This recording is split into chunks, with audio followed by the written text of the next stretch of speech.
Ex-US Open finalist proposes women play best-of-5 in Grand Slam finals. Greg Rusedski isn't a big fan of Craig Tiley's idea to have women play best-of-5 sets from the Australian Open quarterfinal onward, but believes it would be quite entertaining to use the 5-set format in women's Grand Slam final matches following an Australian Open final that featured high-level tennis throughout, in which Elena Rybakina defeated Aryna Sabalenka 6-4, 4-6, 6-4.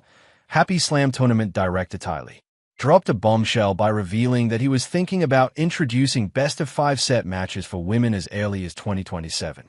When throwing out the idea, Tiley noted that the 5-set format would only be used in the latter stages of the tournaments. However, the Australian Open tournament director also underlined that the organizers would first need to speak with top players and see what was their perspective on the matter. Rusedski, who finished as runner-up at the 1997 US Open, prefers to keep the traditional format for women's Grand Slam matches, at least until the final. Rusedski, why don't we make women's Grand Slam finals best-of-5? I'm not so sure about this. I quite like the traditional format of 2 out of 3. It's a bit bold. You have to try new things sometimes. But I am traditional, and I think you have to keep it as 2 out of 3 sets, the 1997 US Open finalist said on his podcast. In the old days, when I was playing the Masters series, you would play 2 out of 3 sets until you got the final, and then it would be 3 out of 5 sets. Imagine that at all the majors.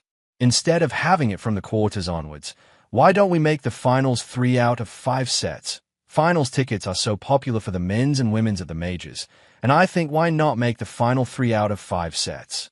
That would be my solution. So if it happens, I want credit for that one. Since the Australian Open was already finished when Tiley made the revelation, reporters were unable to get an immediate reaction from players. However, top WTA stars will almost certainly be asked about it during next week's WTA 1000 tournament in Doha.